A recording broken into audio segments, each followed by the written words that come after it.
ನಮ್ಮ ನಾಯಕರಾದಂತ ಯುವ ನಾಯಕರು ಎಲ್ಲರೂ ಕೂಡ ದಯಮಾಡಿ ಎಲ್ಲ ಮುಂದೆ ಬನ್ನಿ. ವಾಹನ ನಿಲ್ಸಿ, ನಿಮ್ಮ ವಾಹನಗಳೆಲ್ಲ ನಿಲ್ಸಿ, ದಯಮಾಡಿ ಎಲ್ಲರೂ ಕೂಡ ವೇದಿಕೆ ಮುಂಭಾಗ ಬನ್ನಿ. ನೋಡಿ ಇಷ್ಟೊತ್ತೆಲ್ಲ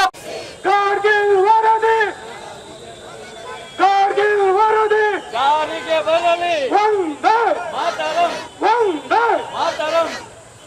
ಮಾಜಿ ಉಪಮುಖ್ಯಮಂತ್ರಿಗಳಾದಂತಹ ಈಶ್ವರಪ್ಪನವರು ಮಾತಾಡ್ಬೇಕು ವಿನಂತಿ ಮಾಡ್ತಾರೆ.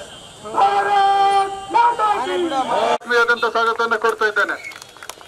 ಈ ಒಂದು ಪ್ರತಿಭಟನೆ ರಾಷ್ಟ್ರಭಕ್ತ ಬಳಗ ಹಾಗೂ ಪರಿಸರಕ್ಕಾಗಿ ಇಲ್ಲಿರ್ತಕ್ಕಂಥ ಪ್ರತಿಯೊಬ್ಬರನ್ನು ಕೂಡ ಗಂಡಸರೇ ನಮ್ಮೆಲ್ಲರ ಕರ್ತವ್ಯ. ಹಾಗಾಗಿ ಪರಿಸರಕ್ಕೆ ಮಾರಕವಾದಂತ ಯಾವುದೇ ಕಾರ್ಯಕ್ರಮಗಳನ್ನಾಗಲಿ ಯಾವುದೇ ಯೋಜನೆಗಳನ್ನಾಗಲಿ ನಾವು ಬಳಗದ ಪ್ರಮುಖರು ಹಾಗೆ ಮಾಜಿ ಉಪಮುಖ್ಯಮಂತ್ರಿಗಳಾದಂತಹ ಕೆ.ಎಸ್. ಈಶ್ವರಪ್ಪನವರಿದ್ದಾರೆ. ಅವರಿಗೆ ತಮ್ಮೆಲ್ಲರ ಪರವಾಗಿ ಈ ಒಂದು ಚಳವಳಿ ನಿಜವಾಗಿಯೂ ಅಭಿನಂದನಾರ್ಹವಾದದ್ದು. ಮತ್ತೆ ನಾನು ವೈದ್ಯನಾಗಿ ಹೇಳೋದಂದ್ರೆ ಯಾವಾಗಲೂ ಪ್ರಿವೆನ್ಷನ್ ಇಸ್ ಬೆಟರ್ ದೆನ್. ನಿಮ್ ಜೊತೆ ಇದೀವಿ ಅಂತ ತೋರಿಸ್ಕೊಟ್ಟಿದ್ರಿ. ನಿಮಗೆಲ್ಲರೂ ಕೂಡ ಸಾಷ್ಟಾಂಗ ನಮಸ್ಕಾರ ಮಾಡ್ಲಿಕ್ಕೆ ನಾನು ಇಷ್ಟಪಡ್ತೀನಿ. ಮೊದಲನೇದಾಗಿ ಸಿದ್ದರಾಮಯ್ಯನವರು ಪ್ರಧಾನಮಂತ್ರಿಗಳಿಗೆ ಕೊಟ್ಟಿದ್ದಾರೆ. ಒಂದು ರ್ಯಾಲಿಯನ್ನ ಉದ್ಘಾಟನೆ ಮಾಡಿದಂತರು ಶಿವಮೊಗ್ಗದ ಹೆಸರಾಂತ ವೈದ್ಯರಾದ ಡಾಕ್ಟರ್ ಶಿವರಾಮ್ ಕೃಷ್ಣರವರು. ಅದೇ ರೀತಿ ಡಾಕ್ಟರ್ ಪಿ ನಾರಾಯಣ ಆತ್ಮೀಯದಂತ ಸ್ವಾಗತವನ್ನು ಕೋರಿ ಈ ಒಂದು ಪ್ರತಿಭಟನೆ ಉದ್ದೇಶಿಸಿ ಯುವ ನಾಯಕರಾದಂತ ಕೆ. ಕಾಂತೇಶ್ ಅವರು ಮಾತಾಡಬೇಕಾಗಿ ಕೋರ್ತಾ ಇದ್ದೇನೆ. ಬೇಡಿಕೆಗಳನ್ನ ಮಾನ್ಯ ಪ್ರಧಾನಮಂತ್ರಿಗಳು ಕೊಡ್ತಾರೆ. 80 ಬೇಡಿಕೆಗಳು. ಆತ್ಮೀಯ ಎಲ್ಲ ಕಾರ್ಯಕರ್ತ ಬಂಧುಗಳೇ, ಮೊದಲನೇದಾಗಿ ಹಿಂದಕ್ಕೆ ಬನ್ನಿ, ಇನ್ನೂ ಹಿಂದಕ್ಕೆ ಬೇಡ, ಅಲ್ಲಿ ಅಡ್ಡ ಇದ್ದೀರಿ. ರವಿ ಅವರೆಲ್ಲ ಕಳಿಸಿ, ಈ ಕಡೆ ಬನ್ನಿ, ಅವರೆಲ್ಲ ಕಳಿಸು. ಆ ಹಿಂದೆ ತಳ್ಳಿ ಮೇಲೆಗೆ ಹಿಂದೆ ಬನ್ನಿ ದಯವಿಟ್ಟು. ಈಗ ನಮ್ಮನ್ನು ಉದ್ದೇಶಿಸಿ ಡಾಕ್ಟರ್ ಶಿವರಾಮ್ ಕೃಷ್ಣ ಅವರು ಮಾತಾಡ್ತಾರೆ.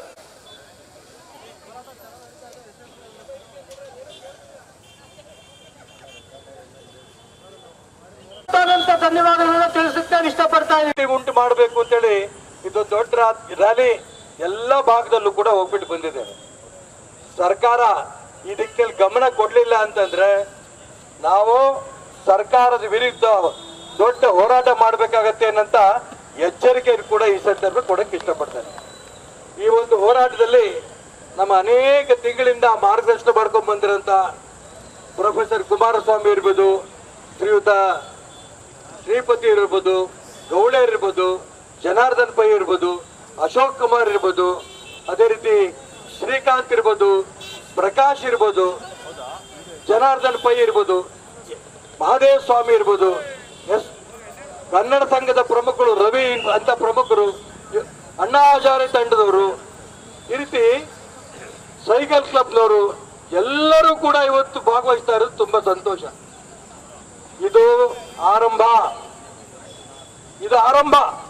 ನಾವು ಯಾರಿಗೂ ತೊಂದರೆ ಕೂಡ ಕೊಟ್ಟಿಲ್ಲ.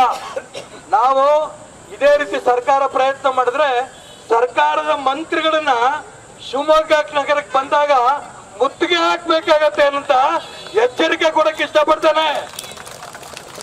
ಜನರಿಗೆ ತೊಂದರೆ ಕೊಡಲ್ಲ ನಾವು, ಸರ್ಕಾರಿ ಮಂತ್ರಿಗಳಿಗೆ. ನಾನು ಯಾಕೆ ಈ ಮಾತನ್ನು ಹೇಳ್ತಾ ಇದ್ದೀನಿ ಅಂದ್ರೆ, ಇಂಥ ಉರಿ ಬಿಸಿಲು ನಡೀತಾ ಇದೆ. ಈಗ ನೀವು 16-17 ಸಾವಿರ ಮರಗಳನ್ನ ಕಡಿದ್ರೆ ಇನ್ನೂ ಬಿಸಿಲು ಜಾಸ್ತಿ ಆಗುತ್ತೆ. ಮಕ್ಕಳು ಮರಿ ಹಾಳಾಗಿ ಹೋಗ್ತಾರೆ, ಮಳೆ ಪೂರ್ಣ ನಿಂತೋಗತ್ತೆ. ಅದಕ್ಕೋಸ್ಕರ ಈ ಒಂದು ಪ್ರಾಜೆಕ್ಟಿನ ಬಗ್ಗೆ ವಿವರಕ್ಕೆ ಹೋಗಲ್ಲ, ನೀವೆಲ್ಲ ತಿಳ್ಕೊಂಡಿದ್ದೀರಾ. ಬರಂತ ದಿನ ಇನ್ನೂ ಜಾಗೃತಿ ಉಂಟು ಮಾಡೋ ದಿಕ್ಕಲ್ಲಿ ಏನೇನು ಯೋಜನೆಗಳು ಮಾಡಬೇಕು ಅನ್ನೋಂಥ ವಿಷಯವನ್ನ ಕೂತು ನಾವು ಚರ್ಚೆ ಮಾಡ್ತೇವೆ. ಮುಕ್ಕಾಲ್ಪಾಲ್ 22ನೇ ತಾರೀಕು ನಮ್ಮ ಎಲ್ಲ ನಾಯಕರುಗಳ ಜೊತೆಗೆ ಮತ್ತೊಂದು ವಿಶೇಷವಾದ ಸಭೆ ಸೇರಿ ಮುಂದಿನ ಹೋರಾಟವನ್ನ ನಾವು ಖಂಡಿತ ಯೋಚನೆ ಮಾಡ್ತೇವೆ. ಎಲ್ಲ ಹೋರಾಟಕ್ಕೂ ಕೂಡ ನೀವೆಲ್ಲ ಸಿದ್ಧ ತಾನೆ? ನಾವೆಲ್ಲ ಹೋರಾಟಕ್ಕೂ ಸಿದ್ಧ ಅನ್ನೋದು ಎಲ್ಲ ಎರಡು ಕೈ ಎತ್ತಿ ಹೇಳಿ. ಎಲ್ಲ ಹೋರಾಟ ಸಿದ್ಧ ಅನ್ನೋದ ತಾವೆಲ್ಲ ಇದೀರಿ. ಇಡೀ ಶಿವಮೊಗ್ಗ ಜಿಲ್ಲೆ ಜನ ನಮ್ ಜೊತೆಗಿದ್ದಾರೆ. ಅನೇಕ ಸಾಧು ಸಂತರು ಬೆಳಿಗ್ಗೆಯಿಂದ ಮಾರುತಿ ಗುರುಜಿಯವರು, ನಮ್ಮ ಪ್ರಕಾಶ್ ಸಾವಯವ ಪ್ರಕಾಶ್ ಹೇಳ್ತಾ ಇದ್ರು, ಸಾಧು ಸಂತರು ಬೆಳಿಗ್ಗೆಯಿಂದ ಅನೇಕರು ಫೋನ್ ಮಾಡ್ತಾ ಇದಾರಂತೆ, ಹೇಗಾಯ್ತು ಅಂತ. ಮಾರುತಿ ಗುರುಜಿಯವರು ಮತ್ತೆ ಕೇಳಿದಂತೆ ಹೇಗಾಯ್ತು ಅಂತ. ಇಡೀ ಗಾಂಧಿ ಬಜಾರಲ್ಲಿ, ನೆಹರು ರಸ್ತೆಯಲ್ಲಿ ನೋಡಿ ಅವ್ರಿಗೆ ಜನನೇ ಹೇಳಿದ್ದಾರೆ, ಅತಿ ಉತ್ಸಾಹದಿಂದ ಒಂದು ಪ್ರತಿಭಟನಾ ಮೆರವಣಿಗೆ ಮಾಡಿದ್ದಾರೆ ಅಂತ. ಮುಂದಿನ ದಿನ ಮತ್ತೆ ಹೇಳ್ತೀನಿ, ಮಾನ್ಯ ಸಿದ್ದರಾಮಯ್ಯವರು ಯಾರಿಗೂ ಅವ್ರ ದಾರಿ ತಪ್ಪಿಸಿದಾರೋ ಗೊತ್ತಿಲ್ಲ.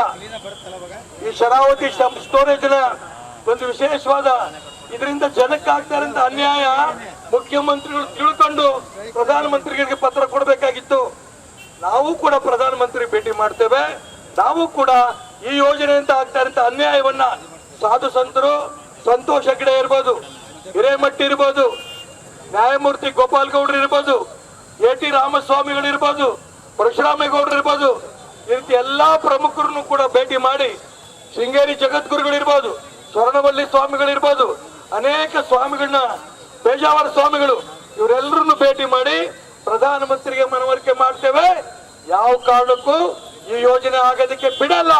ಈ ತೀರ್ಮಾನವನ್ನ ನಾವು ತಗೊಂಡಿದೀವಿ ಅಂತ ಹೇಳ್ತಾ ಈ ಒಂದು ಸಂದರ್ಭದಲ್ಲಿ ಇಷ್ಟು ದೊಡ್ಡ ಸಂಖ್ಯೆಯಲ್ಲಿ ಬಂದಿದ್ದೀರಾ, ಬಿಸಿಲಲ್ಲೆಲ್ಲ ತಾವೆಲ್ಲ ಇದ್ದೀರಾ.